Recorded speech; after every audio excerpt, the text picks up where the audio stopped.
तो साथियों जय हिंद। जैसा कि आप सभी को पता है कि हम लोग आरपीएफ एसआई के लिए बहुत अच्छी तरीके से डेडिकेटेड और अपनी तैयारी एकदम बेहतरीन तरीके से कर रहे हैं। तो चलिए आज आप लोगों को हम क्या करेंगे, रिवीजन करने वाले हैं। और रिवीजन किस सब्जेक्ट करेंगे, बहुत ही इंपॉर्टेंट सब्जेक्ट जिसका आप लोग नाम जानते हैं, स्टैटिक जीके। किसका? स्टैटिक जीके का हम लोग क्या करेंगे, पूरा का पूरा रिवीजन करेंगे और एकदम बेहतरीन तरीके से करेंगे। आई होप, मैं उम्मीद करता हूं कि यहाँ से आपको प्रश्न ज़रूर देखने को मिलेंगे। और ये जो मैं आपको स्टैटिक जीके पढ़ा रहा हूँ ना, अगर मान के चलिए तो ये कुमार गौरव सर जो है ना, उनका जो आपका स्टैटिक जीके है तिरंगा बैच का, ठीक है ना, तिरंगा बैच, जो कि आरपीएफ एसआई के जो बैच में भी वो चला रहे हैं और ये बहुत ही इंपॉर्टेंट आपके लिए है। तो यहाँ से आपके क्वेश्चन ज़रूर मिलेंगे और आप लोग बस वीडियो को ज़रूर शेयर कर दीजिएगा, लाइक कमेंट सब ज़रूर कर दीजिए, साथ ही साथ बेल आइकन को ज़रूर दबा लीजिएगा। हम लोग एकदम बेहतरीन तरीके से रिवाइज करने वाले हैं और जितना भी आपका यहाँ पर कोशिश करेंगे, पूरा का पूरा स्टैटिक जीके पूरा का पूरा रिवाइज करने का प्रयास करेंगे और आप लोग साथ देंगे और अच्छी तरीके से वीडियो को शेयर करेंगे और चैनल सब्सक्राइब करेंगे तो और भी जो हिस्ट्री हो गया, आपका जियोग्राफी हो गया, सबका हम लोग रिवाइज यहाँ पर कर लेंगे। तो चलिए यहाँ पे आपको मैं बता दूं, 2 क्लास का पीडीएफ अलग से आपको मैं बनाऊंगा वीडियो, क्योंकि 2 क्लास की पीडीएफ मतलब 7-8 पेज आपका अलग से इसमें आपको हो गया। बाकी इसमें आपका पूरा का पूरा स्टैटिक जीके मिलेगा, कोई चीज़ इसमें छोड़ी नहीं गई है, एकदम बेहतरीन तरीके से आपको यहाँ से करना होगा। शास्त्रीय नृत्य व भाषाओं की बात करेंगे तो हम यहाँ से स्टार्ट करेंगे। जो हमारे शास्त्रीय नृत्य हैं और वह भाषाएँ, हमारी जो शास्त्रीय भाषाएँ कौन है और हमारे जो शास्त्रीय नृत्य हैं वो कौन कौन से हैं। तो आप लोग बस वीडियो को ज़रूर लाइक कर दीजिएगा एक बार, आपसे यही रिक्वेस्ट है और आपसे कुछ नहीं चाहिए, ठीक है ना। इतनी मेहनत के बदले आपको तो इतना कर ही देना चाहिए। देखिए, भारत के शास्त्रीय नृत्य अपनी तकनीकी सटीकता और सरल दिशा निर्देशों के पालन के लिए जाने जाते हैं। मतलब जो शास्त्रीय नृत्य है, जो डीजे डांस है वो नहीं, मतलब शास्त्रीय नृत्य होता है, उनका एक स्टेप होता है और एक प्रॉपर एक स्टेप होता है, उस स्टेप के तरीके से वो लोग यहाँ पर नृत्य करते हैं, तब वो शास्त्रीय नृत्य कहलाता है। कि नहीं कि डीजे बजा, जैसा मन किया वैसे डांस कर दिए तो आपका शास्त्रीय नृत्य बन गया, ऐसा नहीं होता है। मतलब शास्त्रीय नृत्य में आपका जो स्टेप होता है, एक निश्चित स्टेप होता है, उसी हिसाब से आपको डांस करना होगा। नृत्य का सबसे पहला उल्लेख भरत मुनि की प्रसिद्ध पुस्तक नाट्य शास्त्र में मिलता है। अगर नृत्य की बात करें, जो डांस है हमारे पास, इसका सबसे पहला उल्लेख कहाँ मिलता है? भरत मुनि की। पूछ सकता है आपसे स्टैटिक जीके में, ये चीज़ें कभी बदलती नहीं है, आप कहीं भी जाएंगे ये करंट अफेयर्स तरह बदलती नहीं है, ठीक है ना, आपको निश्चित ही मिलेंगे। ठीक, तो नृत्य का सबसे पहला उल्लेख भरत मुनि की प्रसिद्ध पुस्तक नाट्य शास्त्र से मिलता है। भारत के शास्त्रीय नृत्य की बात करें तो पहला आपका भरतनाट्यम, ये भरतनाट्यम है। भरत मुनि के नाट्य शास्त्र से जन्मी इस नृत्य शैली का विकास तमिलनाडु व उसके आसपास के क्षेत्रों में हुआ था। मतलब किसमें?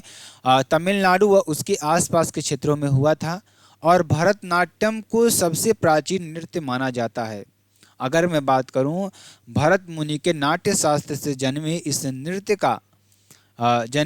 शैली का विकास तमिलनाडु व उसके आसपास के क्षेत्रों से हुआ था और भरतनाट्यम को सबसे प्राचीन नृत्य माना जाता है। ये आप लिख सकते हैं अच्छी तरीके से।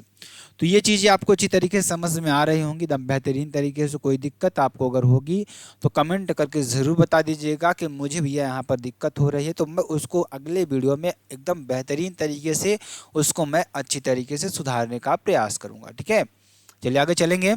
भारतनाट्यम के प्रमुख नर्तक अब कौन कौन से इस डांस को किए हैं उनकी हम बात करेंगे। पहले नंबर पर हमारी आती हैं टी बाला सरस्वती। तो ये इनको पद्म विभूषण मिल चुका है 1997 में। इनको टी बाला सरस्वती को क्या मिल चुका है? पद्म विभूषण मिल चुका है 1997 में। सोनल मानसिंह को पद्म विभूषण मिल चुका है 2003 में और यामिनी कृष्णमूर्ति को पद्म विभूषण मिल चुका है 2016 में। रुक्मणी देवी, पद्मा सुब्रमण्यम, वैजयंती माला, लीला शैमसन, मीनाक्षी सुंदर पिल्लई और क्या हो जाएगा, मालविका सरुकई आपके हो जाएंगे, ठीक है। तो ये प्रमुख आपके भरतनाट्यम के नर्तक होंगे, इनको याद कर लीजिएगा। एक बार मैं आपको फिर से बता देता हूँ। टी बाला सरस्वती, इनकी बात करेंगे तो टी बाला सरस्वती को जो पद्म विभूषण मिला था वो कब मिला? 1997 को मिला। सोनल मानसिंह को कब मिला पद्म विभूषण? 2003 को मिला। यामिनी कृष्णमूर्ति को पद्म विभूषण मिला 2016 में, ठीक। और इसके अलावा रुक्मणी देवी, पद्मा सुब्रमण्यम, वैजयंती माला, लीला सैमसन, मीनाक्षी सुंदर पिल्लई और मालविका शरुक्कई आपको हो जाएंगे। उसके बाद दूसरे नंबर पर आता है हमारा कत्थक आता है। क्या आता है? कत्थक आता है। कत्थक का नाम कथिका अर्थात कथा शब्द से लिया गया है। किससे लिया गया है? कथा शब्द से लिया गया है, जो भाव भंगिमाओं तथा संगीत के साथ महाकाव्यों से ली गई कविताओं की प्रस्तुति करते हैं। ये किससे होती है? कत्थक का नाम कथिका अर्थात कथा शब्द से लिया गया है, जो भाव भंगिमाओं तथा संगीत के साथ महाकाव्यों से ली गई कविताओं की प्रस्तुति करते हैं। ठीक है। यह नाट्य शैली मध्य भारत के उत्तर प्रदेश तथा उसके आसपास के क्षेत्रों से उभरा था। कहाँ से? जो नाट्य शैली है ना, मध्य भारत के उत्तर प्रदेश तथा उसके आसपास के क्षेत्रों से उभरा था। इस नाट्य शैली के लखनऊ, जयपुर, रामगढ़ व बनारस प्रसिद्ध घराने हैं। कथक के प्रमुख नर्तक की बात करेंगे, बिरजू महाराज, लक्षू महाराज, शंभू महाराज, सुखदेव महाराज, दयमंती जोशी, सितारा देवी, जय किशन, शोभना नारायण और गोपी कृष्णन मालविका सरकार आपके हो जाएंगे। आगे हम बात करेंगे कुचिपुड़ी की बात करेंगे, तो ध्यान दीजिएगा कुचिपुड़ी की बात करेंगे तो कुचिपुड़ी नृत्य जो होता है, विद्या का नाम आंध्र प्रदेश के एक गांव कुशेलवापुरी या कुचेलापुरम से उत्पन्न हुआ है। कहाँ से? कुशेलवापुरी या कुचेलापुरम से उत्पन्न हुआ है। यह नाट्य शैली आंध्र प्रदेश से उभरी है। तो याद कर लीजिएगा, जो कुचिपुड़ी है कहाँ से उभरी है? यह आंध्र प्रदेश से उभरी है। अब ध्यान दीजिएगा, कुचिपुड़ी के प्रथम प्रमुख नर्तक की बात करें तो इनके प्रमुख नर्तक कौन कौन से हैं? ध्यान दीजिएगा, तो यामिनी कृष्णमूर्ति, इनको पद्म विभूषण मिल चुका, ये भरतनाट्यम में आपको मिली थी, तो पद्म विभूषण को 2016 में मिला। अपर्णा सतीशन, लक्ष्मी नारायण शास्त्री, राधा रेड्डी, राजा रेड्डी और पद्मज रेड्डी और शोभा नायडू, वेदांतम सत्यनारायण और स्वप्न सुंदरी इंद्राणी रहमान आपका हो जाएगा। कथकली की बात करेंगे, कथकली आपको चलते कथकली को अच्छी तरीके से देख लेते हैं। यह नाट्य शैली केरल व उसके आसपास के क्षेत्रों में विकसित हुई है। जो नाट्य शैली है ना, ये कहाँ विकसित हुई है? ये शैली केरल व उसके आसपास के क्षेत्रों में विकसित हुई है। कथकली नाट्य शैली को पुनर्जीवित करने का श्रेय राजा मुकुंद के संरक्षण में प्रसिद्ध मलयाली कवि वल्लथोल नारायण मेनन को दिया जाता है। किसको? वल्लथोल नारायण मेनन को दिया जाता है। और देखिए, अब आप लोग क्या करेंगे ना कि मतलब आप लोग बहुत जाते हैं बहुत बड़े बड़े चैनल पे की वीडियो देखते हैं, वहाँ से आपको कुछ मिल जाए। देखिए, हम यहाँ पे हम लोग क्या करते हैं कि हम लोग यहाँ पर जो चीज़ें आप 1 महीने का 2 महीने का कोर्स करके करते हो, यहाँ पे हम 3 घंटे 4 घंटे में उसका पूरा रिवाइज करते हैं। मतलब यहाँ आपको कम समय में अधिक से अधिक कंटेंट को रिवाइज कराया जा रहा है। ठीक, और यहाँ पर ना कोई पढ़ाई ना कुछ, बस आपको समझ में आ जाए और अच्छी तरीके से आप लोग रिवाइज कर लें, यही हमारा लक्ष्य है। ठीक है ना। और एग्ज़ाम से पहले आप सभी लोग जानते हैं रिवीजन आपके लिए कितना इम्पोर्टेंट हो जाता है। ठीक, तो रिवीजन करना आप कभी मत छोड़िएगा। रिवीजन करते रहेंगे तो आपको जो चीज़ें हैं सारी दिमाग में आपके फिट रहेंगे और एग्जाम में आपको ऐसा कोई असहज महसूस नहीं होगा। अब देख, कथकली के जो प्रमुख नर्तक हैं कौन कौन से हैं?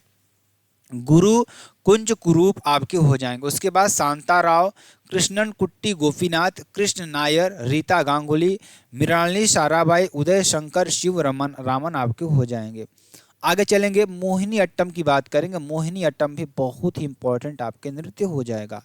अब इसकी हम बात करेंगे तो केरल का प्रसिद्ध शास्त्रीय नृत्य मोहिनी अट्टम, प्रसिद्ध शास्त्रीय मोहिनी अट्टम शब्द का अर्थ है मोहिनी अर्थात सुंदर नारी, जो अट्टम अर्थात नृत्य यानी सुंदर नारी का नृत्य करती है। मतलब सुंदर नारी का नृत्य ही मोहिनी अट्टम कहलाता है। ये चीज़ें यहाँ पर कही जा रही हैं। ठीक है ना। और मोहिनी अट्टम नाट्य शैली को पुनर्जीवित करने का श्रेय मलयाली कवि वल्लथोल नारायण मेनन व कल्याणी अम्मा को दिया जाता है। किसको? कल्याणी अम्मा को दिया जाता है। मोहिनी अट्टम के प्रमुख नर्तक की बात करेंगे तो सुनंदा नायर, माधुरी अम्मा, तारा निड़िगाड़ी, जयप्रभा मेनन, श्रीदेवी, कला मंडलम, छमवंती, गीता नायक, भारती शिवाजी, रागिनी देवी, हेमा मालिनी और डॉक्टर सुनंदा नायर आपकी हो जाएंगे। ओडिसी की बात करें, ओडिसी, इस नृत्य शैली का उद्भव उड़ीसा व उसके आसपास के क्षेत्र से हुआ था। कहाँ से? उड़ीसा व उसके आसपास के क्षेत्र से हुआ था। ओडिसी की बात करेंगे तो ओडिसी से उड़ीसा आपका हो जाएगा, उड़ीसा के आसपास के क्षेत्रों से हुआ। इस नृत्य शैली के सबसे प्राचीन पुरातात्विक प्रमाण उड़ीसा की उदयगिरी में गुफा मिले हैं। उदयगिरी में गुफा मिले हैं। ओडिसी नृत्य को अंतर्राष्ट्रीय ख्याति दिलाने का श्रेय चार्ल्स फेवरी तथा इंद्राणी रहमान को जाता है। ये ओडिसी के प्रमुख नर्तक की बात करेंगे और यहाँ पे हम लोग डांस की बहुत अच्छी तरीके से रिवीजन करें। तो ओडिसी के प्रमुख नर्तक याद करिए, आंख बंद करिए और मेरी बातों को सुनिए। इसको आप रट सकते हैं, पढ़ सकते हैं। कौन कौन से? किरण सहगल, गुरु पंकज चरणदास, किरण सहगल, गुरु पंकज चरणदास, संयुक्ता पाणिग्रही, यहाँ पर संयुक्त नहीं, संयुक्ता पाणिग्रही आपका हो जाएगा। काली चरण पटनायक आपके हो जाएंगे। तो कौन कौन से मैं बताया? किरण सहगल, गुरु पंकज चरणदास, संयुक्त पाणिग्रही, काली चरण पटनायक, गुरु केलू चरण महापात्रा। कौन से? गुरु केलू चरण महापात्रा, सोनल मानसिंह, माधवी मुदगल, शेरोन लावेन, इंद्राणी रहमान आपकी हो जाएंगे। मणिपुरी की बात करेंगे तो मणिपुर व उसके आसपास के क्षेत्रों यानी पनपी मणिपुरी नृत्य शैली का पौराणिक प्रमाण मणिपुर की घाटियों में स्थानीय गंधर्वों के साथ शिव पार्वती के नृत्य में मिलता है। मणिपुरी नृत्य के शिक्षकों को शांति निकेतन में आमंत्रित करके रविंद्रनाथ टैगोर ने इस नृत्य को मणिपुर के बाहर लोकप्रिय बनाया। ठीक है। और मणिपुर के प्रमुख नर्तक की बात करेंगे, झाबैरी बहनें, दर्शना, नयना, स्वर्णा, रंजना, गुरु विपिन सिंह, नल कुमार सिंह, गुरु अमली सिंह, चारू माथुर, सविता मेहता, कलावती देवी, बिंबावती और सोनारिक सिंह आपके हो जाएंगे। सत्रिया की बात करेंगे तो इस नृत्य शैली का उद्भव असम और उसके आसपास के क्षेत्रों से हुआ। सत्रिया के प्रमुख नर्तक की बात करेंगे तो गहन चंद्रा गोस्वामी। कौन से? गहन चंद्रा गोस्वामी, गुरु इंदिरा पीपी बोहरा, प्रदीप चालिहा, जतिन गोस्वामी, सारोदी सौकिया और परमानंदा बरबयान और गोस्वामी मणिक बरबयान और प्रभास शर्मा, भाभानंद बरबयान आपके हो जाएंगे। ये आपके सत्रिया के हो जाएंगे। चलिए इसमें कुछ नोट पॉइंट को देखते हैं आपके लिए, जो आपके लिए बेहद इंपॉर्टेंट है। नोट पॉइंट में ध्यान दीजिएगा। संस्कृति मंत्रालय ने छऊ नृत्य को भी भारत का शास्त्रीय नृत्य माना है। किसको? संस्कृति मंत्रालय ने छऊ नृत्य को भी भारत का शास्त्रीय नृत्य माना है। छऊ नृत्य की बात करेंगे तो इस नृत्य शैली का उद्भव पश्चिम बंगाल, झारखंड व ओडिशा से हुआ था। छऊ को छऊ नाच भी कहा जाता है। मार्शल और रोक परंपराओं वाला एक मुखौटा रूपी अर्धशास्त्रीय नृत्य है। भारतीय शास्त्रीय भाषाएं की बात करेंगे तो फरवरी 2014 में संस्कृति मंत्रालय द्वारा किसी भाषा को शास्त्रीय भाषा घोषित करने के लिए निम्न निर्देश जारी किए गए। कौन कौन सी? ध्यान दीजिए। इसके प्रारंभिक ग्रंथों का इतिहास 1500 से 2000 वर्ष अधिक पुराना हो, साहित्यिक परंपरा में मौलिकता हो। भारत की शास्त्रीय भाषाओं का विचार सबसे पहले 2004 में पेश किया गया था, जो कि अब तक 6 भारतीय भाषाओं को शास्त्रीय भाषा का दर्जा प्राप्त है, जिसमें तमिल आपकी हो जाएगी, तमिलनाडु की है, 2004 में इसको मान्यता प्राप्त थी। संस्कृत की बात करेंगे, संस्कृत कर्नाटक की है, जिसे 2005 में मिला। और तेलुगु आंध्र प्रदेश की है, जो कि तेलंगाना की है, 2008 में इसको मिला। और कन्नड़ की बात करें, कर्नाटक की है, जिसको 2008 में मान्यता मिली। और मलयालम की बात करेंगे, मलयालम आपका कहाँ? केरल का है, 2013 में मिलती है। और उड़िया की बात करेंगे, उड़ीसा की है, इसे 2014 में मान्यता मिली। पाली की बात करेंगे, पाली आपकी 2024 में। प्राकृत की बात करेंगे 2024 में। और फारसी की बात करेंगे 2024 में आपका हो जाएगा। अगला प्रश्न, अगला देखिए आगे आपके लिए। भारतीय विश्व धरोहर की बात करेंगे। भारतीय विश्व धरोहर सूची में शामिल भारत के धरोहर कौन कौन से हैं? भारत में अब तक कुल 42 विश्व धरोहर संपत्तियाँ, इसमें आप एक और जोड़ लीजिएगा, 43 हो गई हैं अब तक में। कितनी? 43 होगा। बिहार का एक आया है, ठीक है ना, बिहार का, ठीक। तो इसमें आप 43 जोड़ लीजिएगा, जिसमें 34 सांस्कृतिक, 7 प्राकृतिक और 1 मिश्रित संपत्ति आपकी हो जाएगी। अजंता गुफाओं की बात करेंगे 1983 में, ठीक है। तो पहला देखिए आपका क्या हो जाएगा? अजंता की गुफाएं। अजंता गुफाएं महाराष्ट्र और औरंगाबाद के पास बघोरा नदी के पास सह्याद्री पर्वतमाला पश्चिमी घाट में रॉक कट गुफाओं की श्रृंखला के रूप में स्थित है। इसमें कुल 29 गुफाएं हैं, जो कि सभी बौद्ध गुफाएं हैं आपकी। कौन सी हैं? सभी बौद्ध गुफाएं हैं। यूनेस्को ने इसको वर्ष 1983 में विश्व धरोहर स्थल की सूची में सम्मिलित किया गया था। आगरा का किला की बात करेंगे 1983 ईस्वी में उत्तर प्रदेश राज्य के आगरा शहर में स्थित है। कहाँ पर? आगरा शहर में स्थित है। यूनेस्को ने इसे वर्ष 1983 में विश्व धरोहर स्थल घोषित किया था। क्या किया था? विश्व धरोहर स्थल घोषित किया था। ताजमहल की बात करेंगे 1983 में, और ताजमहल भारत के में उत्तर प्रदेश के आगरा शहर में यमुना नदी के किनारे स्थित है। ठीक है, और यूनेस्को ने वर्ष 1983 में इसे विश्व धरोहर स्थल की सूची में शामिल किया था। और एलोरा गुफाओं की बात करेंगे 1983 में, और ये गुफाएं महाराष्ट्र की सह्याद्री पर्वतमाला में अजंता गुफाओं काल से लगभग 100 किलोमीटर दूर स्थित है। इसको यूनेस्को ने वर्ष 1983 में विश्व धरोहर स्थल घोषित किया था। सूर्य मंदिर कोणार्क की बात करेंगे 1984 आपका हो जाएगा। सूर्य मंदिर कोणार्क पूर्वी उड़ीसा के पवित्र शहर पुरी के पास स्थित है। यूनेस्को ने इसको वर्ष 1984 में विश्व धरोहर स्थल घोषित किया था।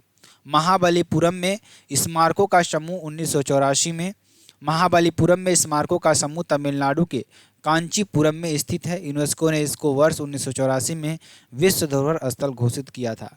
केवलादेव राष्ट्रीय उद्यान 1985 की बात करेंगे तो केवलादेव घना राष्ट्रीय उद्यान राजस्थान के भरतपुर में स्थित है। इसको भरतपुर पक्षी अभ्यारण्य के नाम से भी जाना जाता है, और इस राष्ट्रीय उद्यान को वर्ष 1985 में यूनेस्को के विश्व धरोहर स्थल सूची में जोड़ा गया था। काजीरंगा राष्ट्रीय उद्यान 1985 की बात करेंगे तो काजीरंगा राष्ट्रीय उद्यान असम राज्य में स्थित है। यह राष्ट्रीय उद्यान भारतीय गैंडे, एक सींग वाले गैंडे के लिए प्रसिद्ध है, और वर्ष 1985 में काजीरंगा राष्ट्रीय वन को यूनेस्को की विश्व धरोहर स्थल के रूप में शामिल किया गया।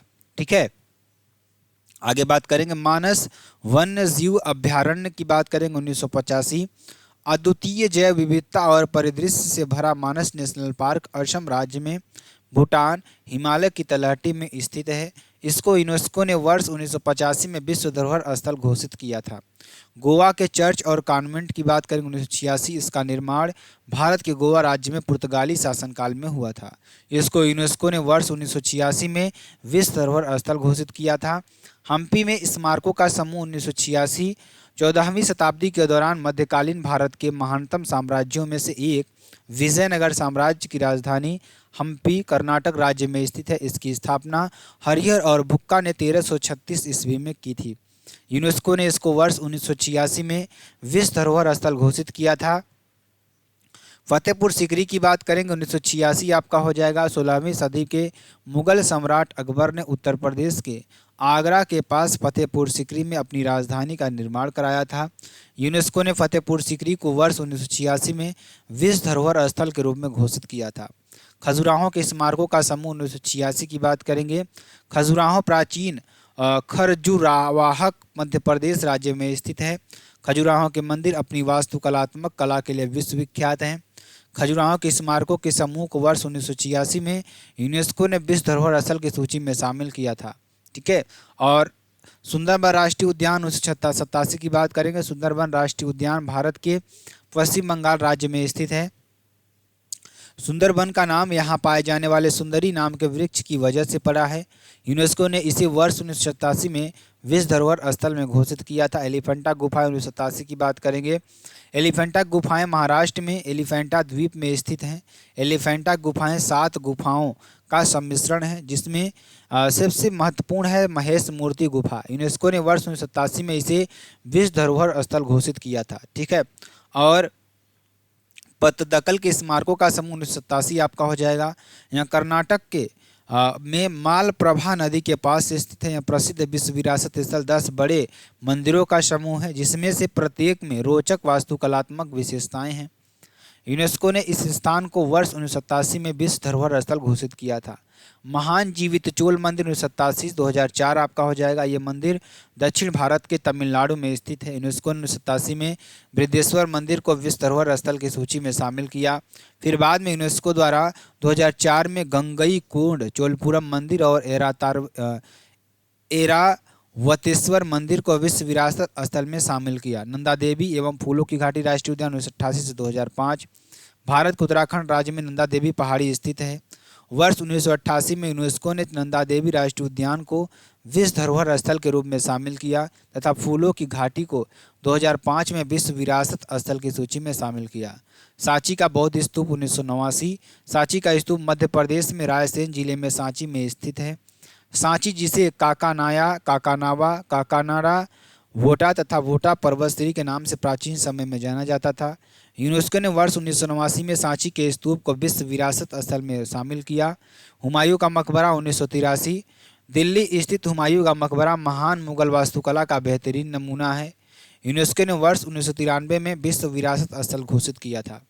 कुतुब मीनार 1993 की बात करेंगे, दिल्ली में अंतिम हिंदू शासक की पराजय के तत्काल बाद 1193 ईस्वी में कुतुबुद्दीन ऐबक द्वारा इसे 73 मीटर ऊंची विजय मीनार के रूप में निर्मित कराया गया।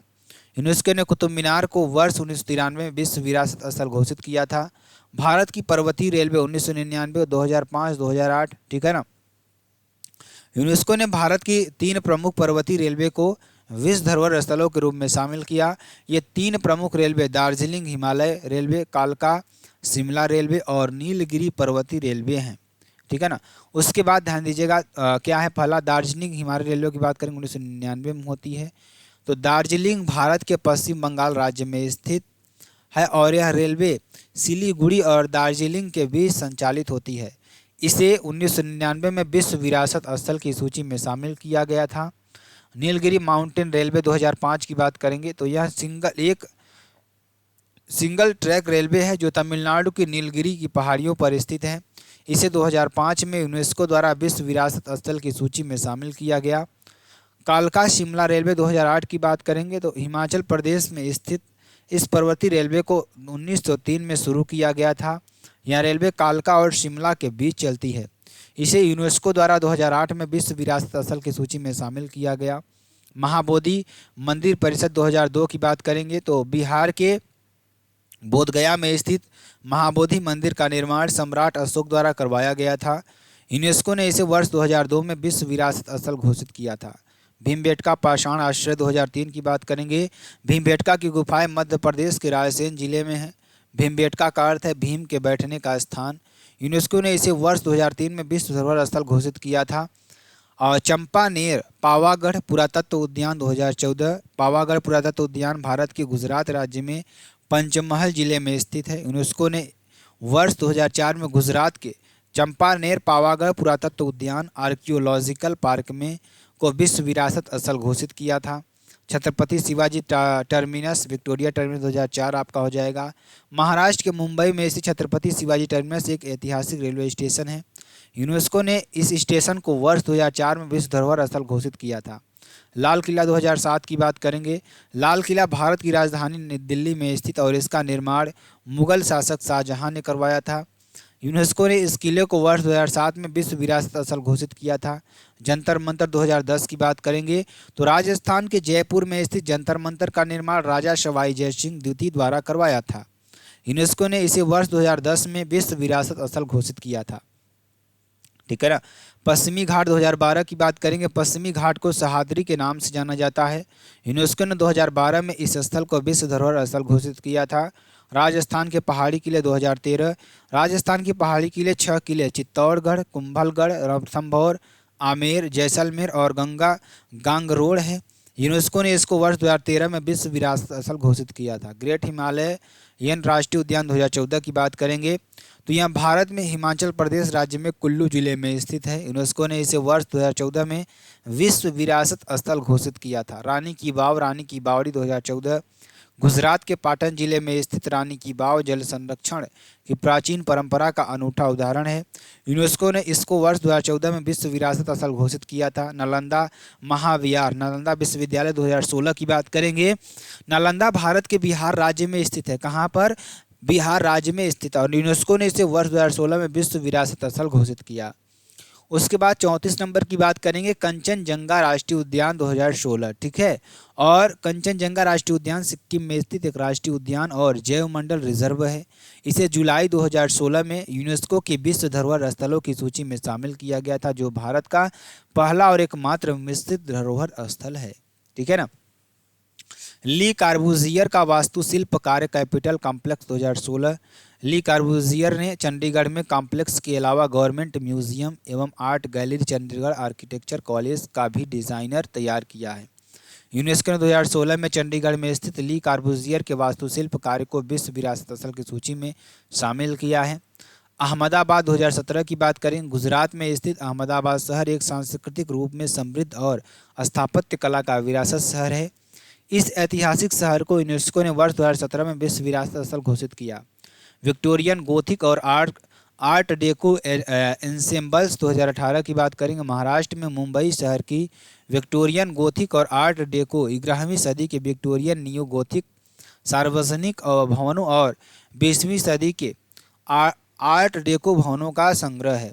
यूनेस्को ने इसको वर्ष 2018 में विश्व विरासत स्थल घोषित किया है। जयपुर शहर 2019 की बात करेंगे, जयपुर नगर चार दीवारी वाला नगर की स्थापना वर्ष 1727 में सवाई जयसिंह द्वितीय द्वारा की गई थी। गुलाबी शहर जयसिंह को जुलाई 2019 में यूनेस्को के विश्व धरोहर स्थलों की सूची में शामिल किया गया है। ठीक, उसके बाद आपका क्या आता है, 39 नंबर आपका आता है काकतीय रुद्रेश्वर मंदिर रामप्पा मंदिर 2021। ठीक है, तो तेलंगाना के मुलुगु जिले में स्थित रुद्रेश्वर मंदिर, जिसे रामप्पा मंदिर के रूप में भी जाना जाता है, को यूनेस्को की विश्व धरोहर स्थल की सूची में शामिल किया गया है। यूनेस्को द्वारा इसे वर्ष 2021 में विश्व धरोहर सूची में शामिल किया गया। ठीक, धौलावीरा सभ्यता 2021 की बात करेंगे, धौलावीरा भारत में हड़प्पा सभ्यता के सबसे बड़े और सबसे प्रमुख पुरातात्विक स्थलों में से एक है, जो गुजरात के कच्छ जिले की भचाऊ तालुका में खादिर बेट में स्थित है। और धौलावीरा स्थल की खोज भारतीय पुरातत्व सर्वेक्षण के जेपी कृपलानी जोशी ने 1967 से 68 में की थी।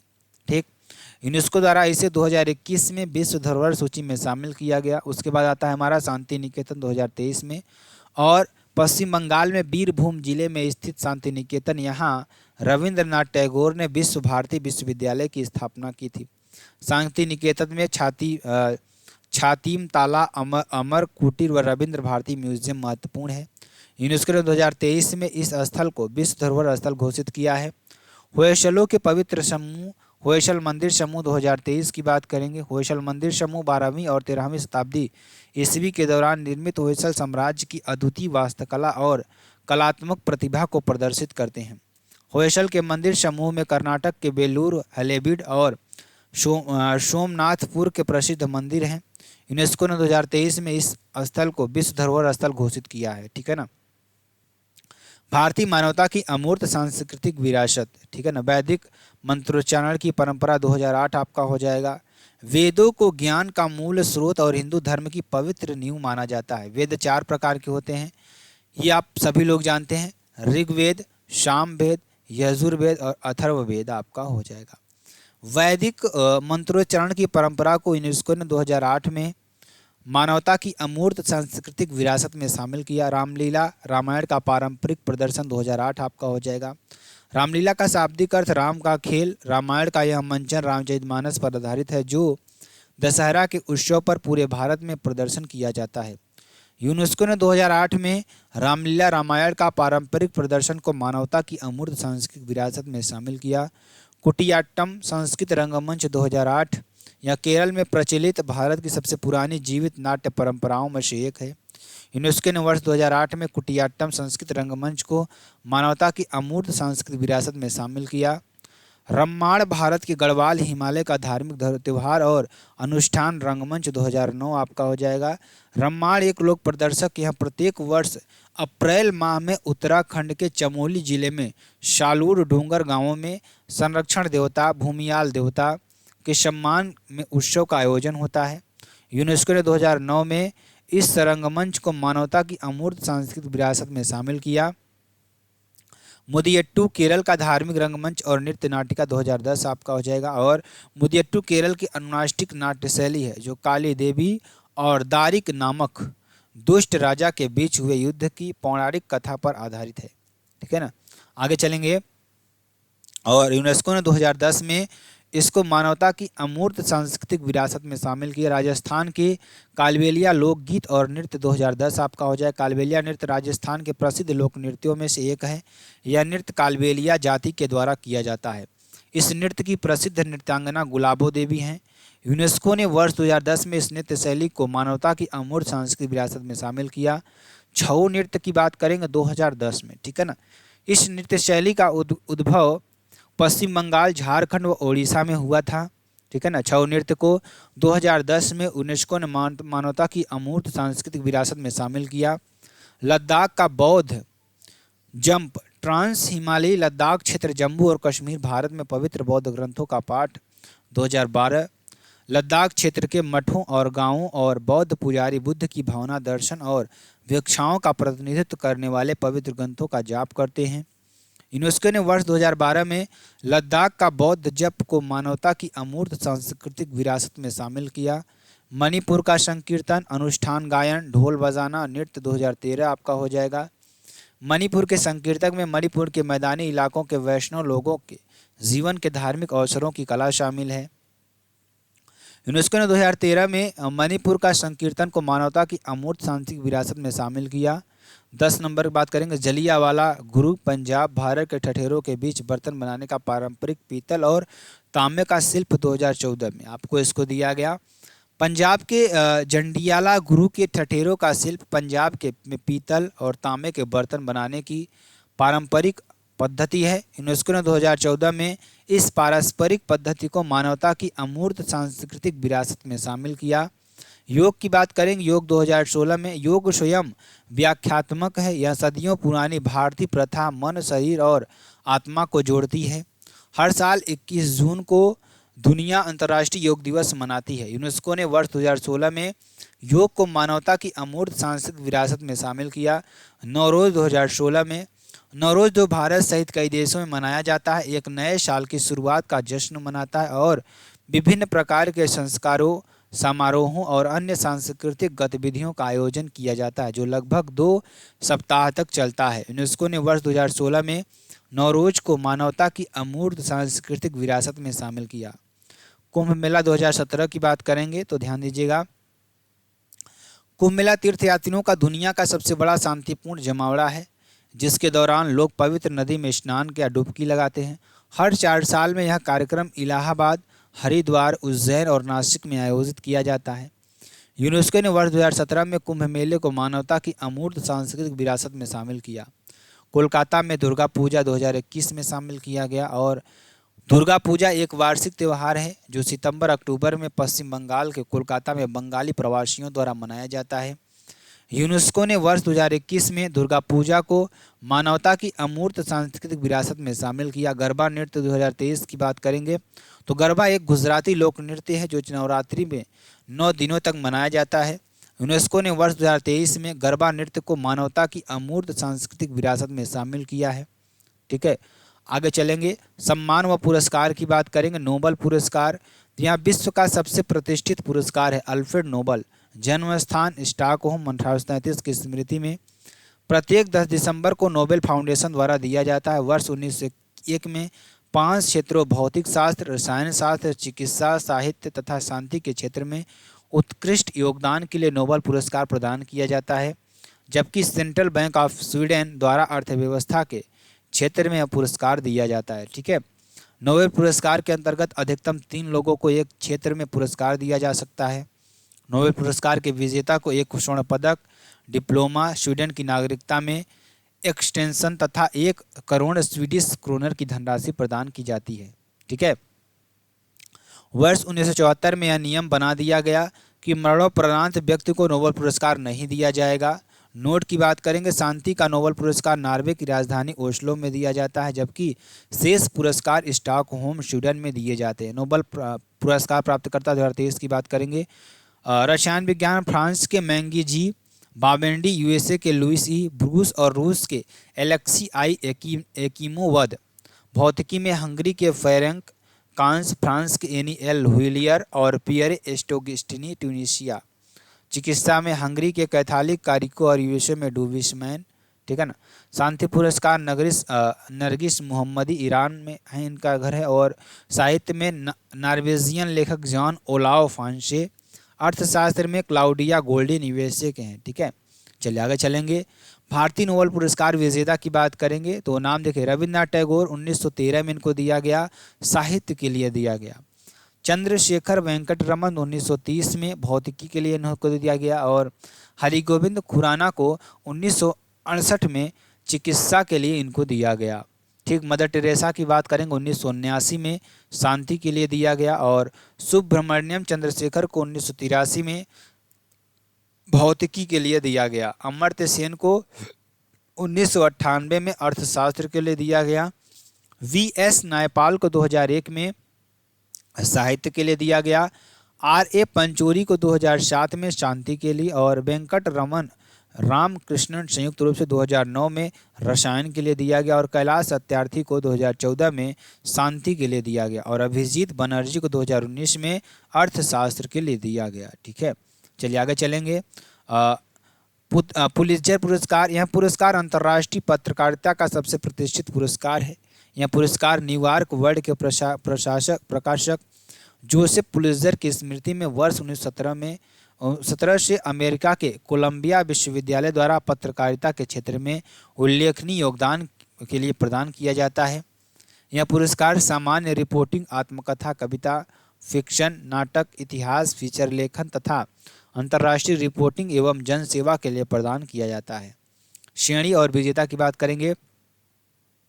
अंतर्राष्ट्रीय रिपोर्टिंग को न्यूयॉर्क टाइम्स को दिया गया, breaking news reporting Los Angeles Times के कर्मचारी को, राष्ट्रीय रिपोर्टिंग द वाशिंगटन पोस्ट की कैरोलिन किचनर को, आलोचना में न्यूयॉर्क पत्रिका के इंड्रिया लॉन्गचू को दिया गया। किताबें और नाटक संगीत की बात करेंगे तो उपन्यास में दानव कॉपरहेड को और के लिए बारम्बारा किंग्सोल्वर हार्पर को। ठीक है, ट्रस्ट में ध्यान दीजिएगा हर्नाल्ड डियाज द्वारा रिवेहेड बुक्स को, नाटक में अंग्रेजी में सनाज तोसी को, इतिहास में फ्रीडम डोमिनियस जेफर कोवी बेसिक बुक्स के लिए, और जीवनी जीमैन बेवरली गेस को वाइकिंग में, और आत्मकथा स्टेटू के लिए हुआशु डबलडे, कविता द वार कार्ल्स फिलिप्स फर्राड स्ट्राक्स और गिरेक्स को, संगीत उमार आपका हो जाएगा गिडेंस और माइकल से बिल्स को, और non fiction him name is George Floyd, racial Justin, Robert Samuel's और टोल्यूश ओलोरुनिया वाइकिंग को दिया गया। पुलित्जर पुरस्कार प्राप्तकर्ता भारतीय गोविंद बिहारी को 1937 में, झुप्पा लाहिड़ी को 2000 में, गीता आनंद को 2003 में, सिद्धार्थ मुखर्जी को 2011 में। मैन बुकर अंतर्राष्ट्रीय पुरस्कार की बात करेंगे। मैन बुकर अंतर्राष्ट्रीय पुरस्कार एक साहित्यिक पुरस्कार है। इसे अंग्रेजी में प्रकाशित या अनुवादित उपन्यास के लिए प्रत्येक 2 वर्षों पर प्रदान किया जाता है। बुकर पुरस्कार की स्थापना इंग्लैंड की बुकर मैकोनल कंपनी द्वारा की गई। इस पुरस्कार का प्रारंभ 1969 में हुआ। इसकी पुरस्कार राशि 60,000 पाउंड है। प्रथम पुरस्कार इस्माइल कादरी इंग्लैंड को प्रदान किया गया था। मैन बुकर पुरस्कार प्राप्तकर्ता भारतीय की बात करेंगे। वीएस नायपाल इन ए की स्टेट के लिए इनको दिया गया 1971 में। सलमान रुश्दी को मिडनाइट चिल्ड्रन के लिए 1981 में। अरुंधति राय को the God of small things के लिए 1987 में 1997 में, और किरण देसाई को द इनहेरिटेंस ऑफ लॉस के लिए 2006 में, और अरविंद अडिगा को द वाइट टाइगर के लिए 2008 में। रेमन मैग्सेसे पुरस्कार की बात करेंगे। पुरस्कार फिलीपींस के तृतीय राष्ट्रपति रेमन मैग्सेसे की स्मृति में वर्ष 1958 में प्रदान किया जा रहा है। यह पुरस्कार एशिया के व्यक्तियों एवं संस्थाओं को उनके अपने क्षेत्र में विशेष रूप में उल्लेखनीय कार्य करने के लिए प्रदान किया जाता है। ठीक है, और इस पुरस्कार को एशिया का नोबेल पुरस्कार भी कहा जाता है। ठीक है, इस पुरस्कार के प्रथम प्राप्तकर्ता आचार्य विनोबा भावे 1958 में थे। ठीक है ना। रेमन मैग्सेसे पुरस्कार 2023 के 65वें संस्करण में 4 एशियाई लोगों को रेमन मैग्सेसे पुरस्कार दिया गया, जिसमें भारत से डॉक्टर रवि कन्नन, और बांग्लादेश से कोरबी रच्छंद, और तिमोर लास्तिसो यूजेनियो लोमोन्स, और फिलीपींस से मिरियम कोरोनल फेडर आपको हो जाएंगे। राष्ट्रीय पुरस्कार की बात करेंगे। भारत रत्न की बात करेंगे। भारत रत्न देश का सबसे बड़ा नागरिक सम्मान है जो कला, साहित्य, विज्ञान एवं सार्वजनिक सेवा या जीवन में असाधारण एवं अत्युत्तम कोटि की उपलब्धि हेतु दिया जाता है। इस पुरस्कार की शुरुआत वर्ष 1954 में हुई थी। ठीक, यह अलंकरण कांस्य निर्मित पीतल के पत्ते के आकार का होता है। इस अलंकरण के मुख्य भाग पर सूर्य की आकृति अंकित है, जिसके नीचे भारत रत्न शब्द चांदी में खुदा होता है। इसके पिछले भाग पर राष्ट्र चिन्ह और इसके नीचे सत्यमेव जयते, जो मुंडकोपनिषद से लिया गया है, लिखा होता है। भारत रत्न विदेशी नागरिकों को भी प्रदान किया जाता है। जनता पार्टी सरकार द्वारा 1977 में भारत रत्न तथा पद्म पुरस्कारों को बंद कर दिया गया था, किंतु 1980 में कांग्रेस सरकार ने पुनः शुरू किया। 1980 में दोबारा शुरू होने पर इसे सर्वप्रथम मदर टेरेसा को दिया गया। भू प्रलेख में भारत रत्न को मरणोपरांत देने का प्रावधान नहीं था। यह प्रावधान 1966 के बाद जोड़ा गया। बाद में 14 व्यक्तियों को मरणोपरांत दिया गया। ठीक है, नोट की बात करेंगे तो 1992 में सुभाष चंद्र बोस को भारत रत्न से मरणोपरांत सम्मानित किया गया, लेकिन उनकी मृत्यु विवादित होने के कारण भारत सरकार ने यह पुरस्कार वापस ले लिया। यह पुरस्कार वापस लिए जाने का एकमात्र उदाहरण है। ठीक है ना।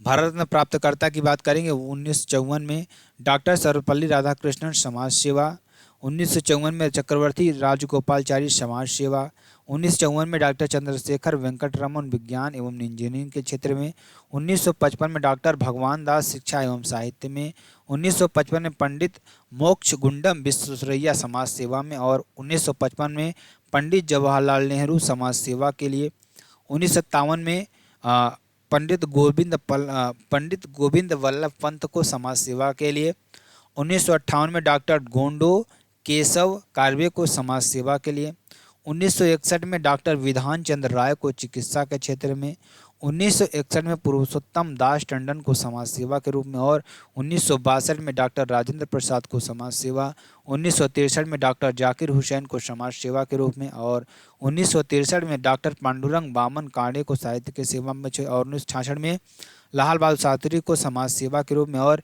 1971 में इंदिरा गांधी को समाज सेवा के रूप में, 1975 में वराहगिरी वेंकट गिरी को समाज सेवा के रूप में, 1976 में कुमार स्वामी कामराज को समाज सेवा के लिए और 1980 में मदर टेरेसा समाज सेवा में और 1983 में आचार्य विनोबा भावे समाज सेवा के लिए, 1987 में खान अब्दुल गफ्फार खान समाज सेवा के लिए, 1988 में मारुद गोपालन चंद्रन को समाज सेवा के लिए, 1990 में डॉक्टर भीमराव अंबेडकर समाज सेवा के लिए, 1990 में डॉक्टर नेल्सन रोहिल हलावा मंडेला को समाज सेवा के रूप में और 1991 में राजीव गांधी समाज सेवा के लिए, 1991 में सरदार वल्लभ भाई पटेल को समाज सेवा के लिए और 1991 में मोरारजी देसाई रणछोड़जी देसाई समाज सेवा के लिए, 1992 में मौलाना अबुल कलाम आज़ाद समाज सेवा के लिए और 1992 में JRD टाटा उद्योग एवं व्यापार के लिए, 1992 में सत्यजीत रे कला एवं सिनेमा के लिए, 1997 में गुलजारी लाल नंदा को समाज सेवा के लिए, 1997 में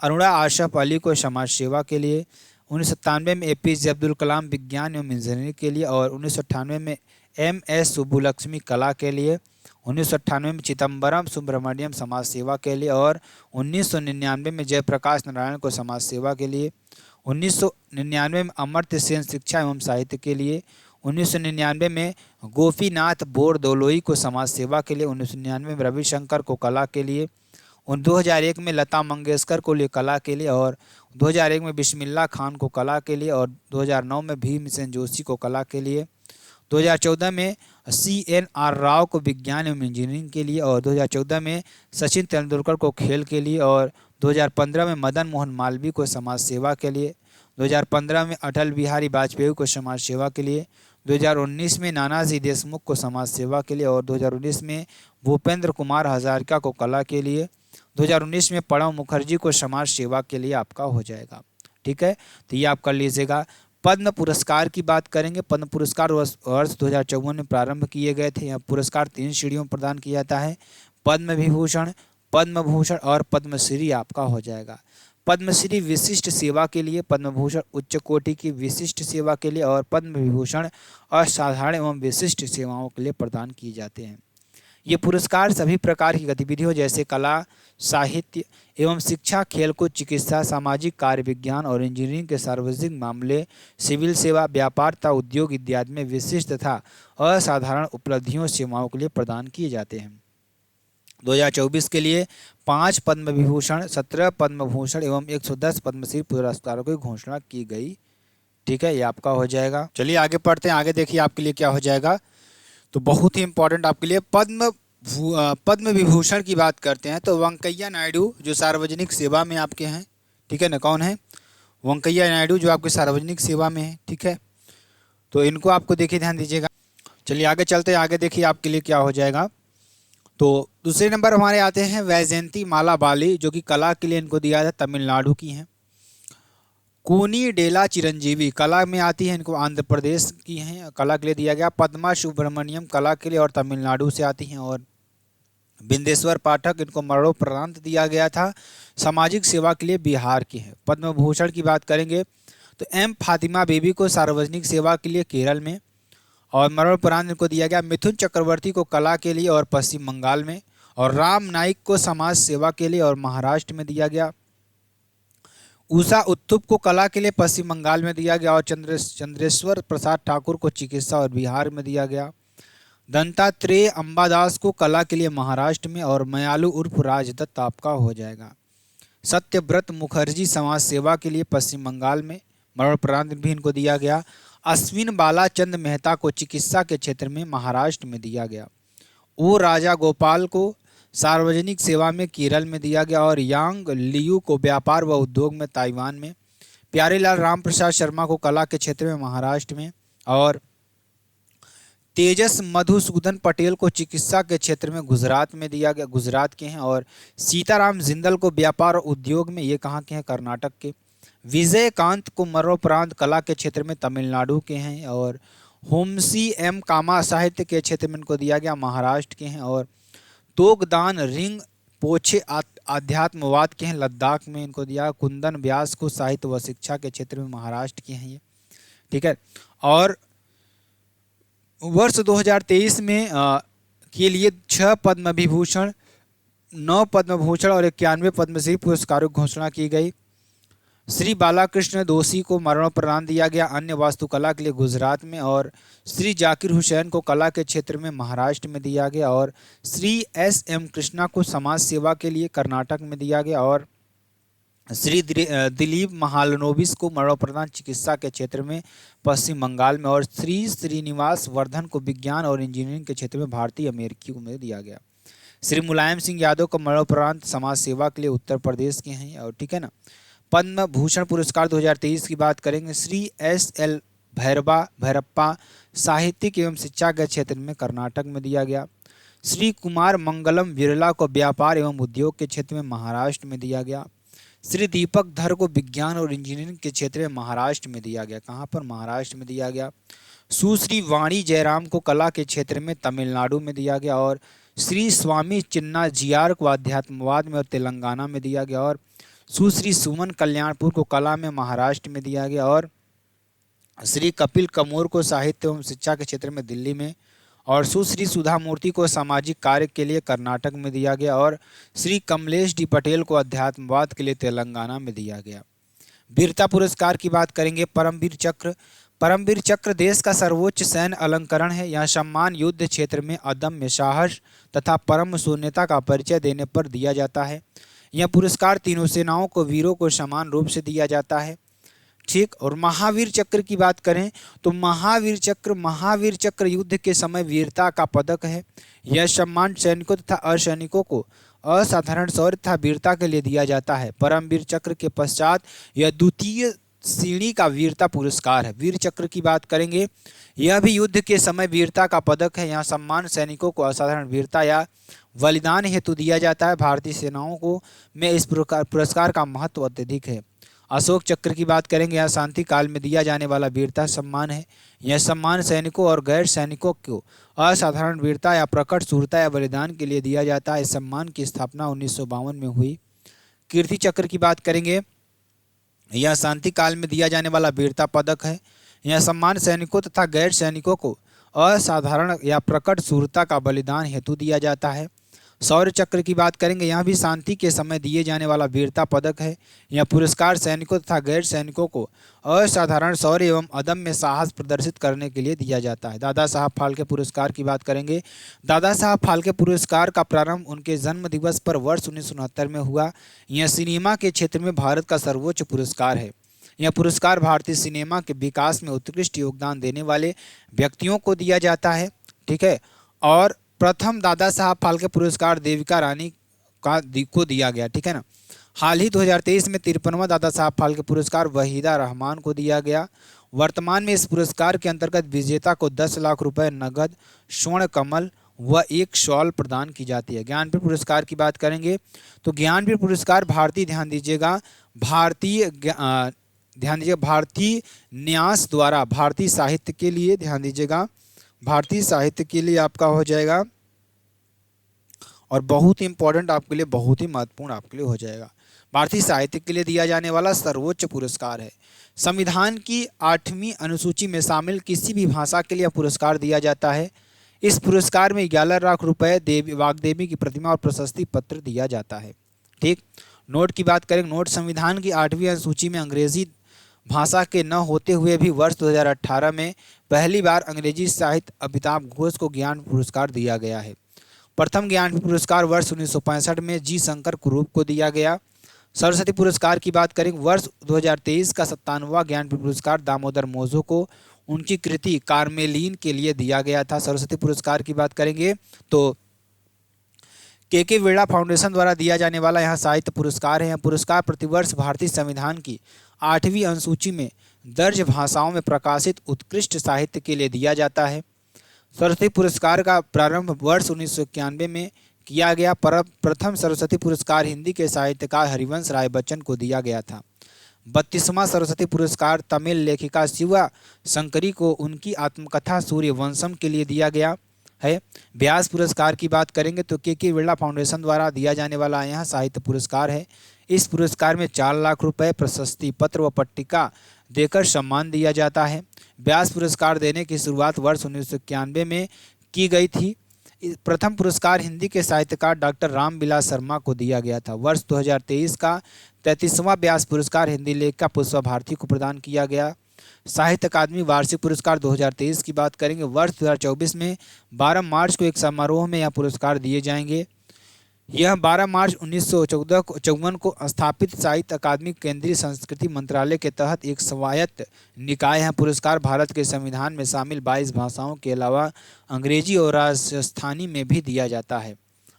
इस वर्ष 9 काव्य संग्रह, 6 उपन्यास, 5 कहानी संग्रह, 3 निबंध और 1 साहित्यिक अध्ययन को साहित्य अकादमी पुरस्कार दिया जाएगा। साहित्य अकादमी पुरस्कार की बात करेंगे, हिंदी लेखक संजीव उपन्यास मुझे पहचानो, अंग्रेजी नीलम शरण गौर उपन्यास रिक्विम इन राग जानकी, उर्दू लेखक साधिका नवाब शहर उपन्यास राजदेव की अमराई।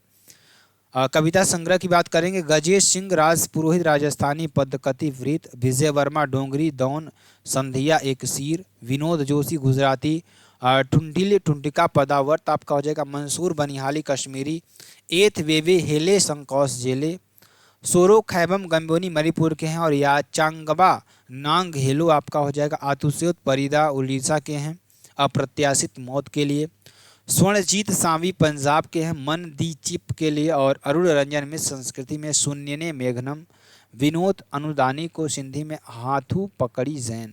उपन्यास की बात करेंगे, स्वयं चक्रवर्ती बंगाली में जलेर ऊपर पानी और कृष्णम खोत को मराठी रिंगट के लिए और राजशेखरन को तमिलनाडु नीर वाजी पुदुवम के लिए। कहानी संग्रह की बात करेंगे, प्रणब ज्योति डेका असमिया श्रेष्ठ गल्पो और नंदेश्वर दैमारी बोडो को जीव सफरनी दावन के लिए, तारासीन बास्की संथाली जाबा बाहा के लिए और प्रकाश एस परियकर कोंकणी वर्सल के लिए और धी टी पतंजलि शास्त्री रामेश्वर काकुलु मारिकोनी के लिए, लक्ष्मीसा तोलपांडी कन्नड़ में महाभारत अनुसंधान भारतत्रे के लिए, वासुकीनाथ झा को मैथिली संकेतन को समझना, युद्धवीर राणा को नेपाली लोक कथाओं को लोक संस्कृत परिचय आपका हो जाएगा। प्रमुख खेल पुरस्कार की बात करेंगे, मेजर ध्यानचंद खेल रत्न पुरस्कार आपके हो जाएंगे। यह पूर्व में राजीव गांधी खेल रत्न पुरस्कार के नाम से जाना जाता था। ठीक है, ये आपका हो जाएगा जो कि आपके लिए बेहद इंपॉर्टेंट है। चलिए आगे देखते हैं, आगे देखिए आपके लिए क्या हो जाएगा।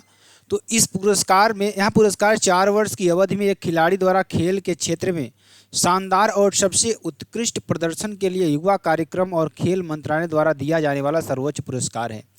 इस पुरस्कार में 25 लाख रुपए, एक पदक, प्रशस्ति पत्र दिया जाता है। इस पुरस्कार की शुरुआत 1991 से 1992 में की गई थी। यह पुरस्कार प्राप्त करने वाले पहले शतरंज खिलाड़ी विश्वनाथन आनंद थे। ठीक है, आगे मेजर ध्यानचंद खेल रत्न पुरस्कार 2023 की बात करेंगे। खिलाड़ी का नाम चिराग चंद्रशेखर सच्ची और बैडमिंटन में आपको इनको मिला, और रंकी रेड्डी सात्विक साईराज को बैडमिंटन में मिला। अर्जुन पुरस्कार की बात करेंगे। अर्जुन पुरस्कार में ध्यान दीजिएगा, यह पुरस्कार वर्ष 1961 में भारत सरकार द्वारा राष्ट्रीय खेल आयोजनों में उत्कृष्ट उपलब्धि की पहचान करने के लिए शुरू किया गया था। यह पुरस्कार पिछले 4 वर्षों की अवधि में अच्छा प्रदर्शन और नेतृत्व करने, खेल कौशल और अनुशासन की भावना को देखकर दिया जाता है। इस पुरस्कार में 15 लाख रुपए, अर्जुन की एक कांस्य प्रतिमा और प्रशस्ति पत्र दिया जाता है। हाल ही में वर्ष 2023 में 26 व्यक्तियों को अर्जुन पुरस्कार से नवाजा गया, जिसमें ओजस प्रवीण देवताले तीरंदाजी संबंधित है, अदिति गोपीचंद स्वामी तीरंदाजी, श्री शंकर एम व्यायाम से, पारुल चौधरी व्यायाम से, मोहम्मद हुशामुद्दीन मुक्केबाजी, आर वैशाली शतरंज, मोहम्मद शमी क्रिकेट, ठीक, अनुष अग्रवाल घुड़सवार, दिव्यकीर्ति सिंह घुड़सवारी ड्रेसेस और दीक्षा डागर गोल्फ, कृष्ण बहादुर पाठक हॉकी और पुखराम बम सुनीला चानू हॉकी, पवन कुमार कबड्डी, रितु नेगी कबड्डी, नसरीन खो खो, पिंकी लान कटोरे और ऐश्वर्य Pratap Singh Tomar shooting, Isha Singh shooting, Harinder Pal Singh Sindhu quash और अहिका मुखर्जी टेबल टेनिस, सुनील कुमार कुश्ती और एटिम कुश्ती, नाओरेम रेसी बीना देवी वुसु, शीतल देवी पैरा तीरंदाजी, इलूरी अजय कुमार रेड्डी ब्लाइंड क्रिकेट और प्राची यादव पैरा कैनोइंग में दिया गया। ठीक है, द्रोणाचार्य पुरस्कार की बात करेंगे। यह पुरस्कार भारत सरकार द्वारा वर्ष 1985 में खेल संबंधी प्रशिक्षण की उत्कृष्टता प्रदान करने के लिए दिया जाता है। यह पुरस्कार प्रशिक्षकों को निरंतर समय पर उत्कृष्ट और मेधावी कार्य करने तथा खिलाड़ियों को अंतर्राष्ट्रीय प्रतियोगिताओं में सक्षम बनाने के लिए दिया जाता है। इस पुरस्कार में 15 लाख रुपए, द्रोणाचार्य की एक कांस्य प्रतिमा और प्रशस्ति पत्र दिया जाता है। हाल ही वर्ष 2023 में 5 व्यक्तियों को द्रोणाचार्य पुरस्कार से नवाजा गया। द्रोणाचार्य पुरस्कार 2023 की बात करेंगे। नियमित श्रेणी में दिया गया ललित कुमार को कुश्ती में, आर.बी. रमेश को शतरंज में और महावीर प्रसाद सैनी को पैरा एथलेटिक्स में, शिवेंद्र सिंह को हॉकी में और गणेश प्रभाकर देव रूकर को मल्लखम्ब में दिया गया। ध्यानचंद पुरस्कार की बात करेंगे। इस पुरस्कार की शुरुआत वर्ष 2002 में हुई। यह पुरस्कार खिलाड़ियों द्वारा अपने प्रदर्शन से खेलों में योगदान देने और सेवानिवृत्ति के बाद खेल आयोजनों को प्रोत्साहित करने वाले को दिया जाता है। इस पुरस्कार में 10 लाख रुपए, ध्यानचंद की प्रतिमा, प्रशस्ति पत्र और समारोह पोशाक दी जाती है। हाल ही वर्ष 2023 में 3 खिलाड़ियों को ध्यानचंद पुरस्कार से नवाजा गया। ध्यानचंद पुरस्कार 2023 की बात करेंगे। मनसूजा कंवर बैडमिंटन में, विनीत कुमार शर्मा को हॉकी में, कविता सेल्वराज को कबड्डी में, मौलाना अबुल कलाम आज़ाद को आज़ाद ट्रॉफी में। शुरुआत इसकी 1956-57 में की गई। यह विश्वविद्यालय स्तर के खेल प्रदर्शन के लिए दी जाती है। यह ट्रॉफी पिछले 1 वर्ष की अवधि में अंतर विश्वविद्यालय टूर्नामेंट में शीर्ष प्रदर्शन करने वाले विश्वविद्यालय को दी जाती है। हाल ही वर्ष 2023 में 3 विश्वविद्यालयों को ट्रॉफी के लिए चुना गया। ठीक, मौलाना अबुल कलाम आज़ाद, ठीक है, ट्रॉफी 2023 की बात करेंगे। गुरु नानक देव विश्वविद्यालय अमृतसर विजेता, लवनी प्रोफेशनल यूनिवर्सिटी पंजाब प्रथम विजेता, कुरुक्षेत्र विश्वविद्यालय कुरुक्षेत्र द्वितीय विजेता था। ठीक है, चलिए आगे चलेंगे। लोक नृत्य की बात करेंगे। लोक नृत्य एक कला का रूप है। यह वह नृत्य है जो विभिन्न वाद्ययंत्रों की मंत्रमुग्ध करने वाली धुनों पर लयबद्ध शारीरिक गतिविधियों के माध्यम से मूल लोगों द्वारा अभिव्यक्त किया जाता है। लोक नृत्य जाति व क्षेत्र विशेष में संबंधित है, क्योंकि अलग अलग जातियों द्वारा अलग अलग क्षेत्रों में अलग अलग लोक नृत्य किया जाता है। ठीक, भारत के लोक नृत्य घूमर नृत्य की बात करेंगे तो घूमर राजस्थान का एक लोकप्रिय लोक नृत्य है जो राजस्थान का समृद्ध संस्कृति और विरासत को प्रदर्शित करता है। घूमर नृत्य की बात करेंगे, याद करिएगा, इसमें घूमर नृत्य तीज, होली, दुर्गा पूजा, नवरात्रि तथा गणगौर एवं विभिन्न देवियों की पूजा के अवसर पर किया जाता है। कालबेलिया नृत्य की बात करें, कालबेलिया नृत्य पश्चिम राजस्थान का प्रसिद्ध लोक नृत्य है। ठीक है, इस नृत्य को सपेरा डांस भी कहा जाता है। कालबेलिया नृत्य की प्रसिद्ध नृत्यांगना, अगर इनकी नृत्यांगना की बात करें तो गुलाबो सपेरा ने इस नृत्य को विश्व भर में पहचान दिलाई। इस नृत्य में मुख्य रूप से पुंगी वाद्य यंत्र का प्रयोग किया जाता है। गवरी नृत्य की बात करेंगे, राजस्थान के मेवाड़ क्षेत्र में किया जाने वाला गवरी नृत्य भील जनजाति का प्रसिद्ध नृत्य है। गवरी नृत्य को राय नृत्य भी कहा जाता है। श्रावण भाद्रपद में माह में किया जाता है। गवरी नृत्य का उद्भव शिव भस्मासुर की कथा से माना जाता है। गरबा नृत्य की बात करें, गरबा एक गुजराती लोक नृत्य है जो नवरात्रि के 9 दिनों तक किया जाता है। यह नृत्य एक केंद्र में दीपक जलाकर अथवा देवी शक्ति की प्रतिमा में आसपास किया जाता है। डांडिया नृत्य की बात करेंगे तो डांडिया गुजरात का एक लोक नृत्य है। डांडिया ध्यान दीजिएगा, डांडिया की बात करें, डांडिया रास नृत्य के समान भी किया जाता है। ठीक है, ये आपका हो जाएगा जो कि आपके लिए बेहद इंपॉर्टेंट और बेहद ही महत्वपूर्ण है। इस नृत्य में नर्तक 2 रेखाओं में अपने आमने सामने खड़े होते हैं और हाथ में पकड़ी छड़ियाँ आपस में मारते हैं। रऊफ नृत्य की बात करें, रऊफ जम्मू कश्मीर का प्रसिद्ध लोक नृत्य है जो रऊफ जनजाति द्वारा किया जाता है। लोक नृत्य को डमहल भी कहा जाता है। भांगड़ा नृत्य, भांगड़ा पंजाब का एक जीवंत लोक संगीत व लोक नृत्य है। यह नृत्य वैसाखी के समय फसल कटाई पर किया जाता है। रासलीला नृत्य की बात करेंगे तो रासलीला नृत्य उत्तर प्रदेश के मथुरा वृंदावन क्षेत्रों में कृष्ण जन्माष्टमी व होली के त्यौहार पर किया जाता है। तो ये आपके लिए देखिए 1 घंटे की वीडियो थी स्टैटिस्टिक्स के, 1 घंटे और आपको 2.5 घंटे तक पढ़ाएंगे। अगले नेक्स्ट पार्ट में आपका आएगा तो आप लोग 2 घंटे में पूरा का पूरा स्टैटिस्टिक्स के खत्म करने वाले हो। ठीक है ना, तो फिर मिलते हैं नेक्स्ट वीडियो में नए टॉपिक के साथ। तब तक के लिए इसी टॉपिक को कंटिन्यू करेंगे फिर नए वीडियो में। ठीक है, तो फिर मिलेंगे और तब तक के लिए जय हिंद जय भारत।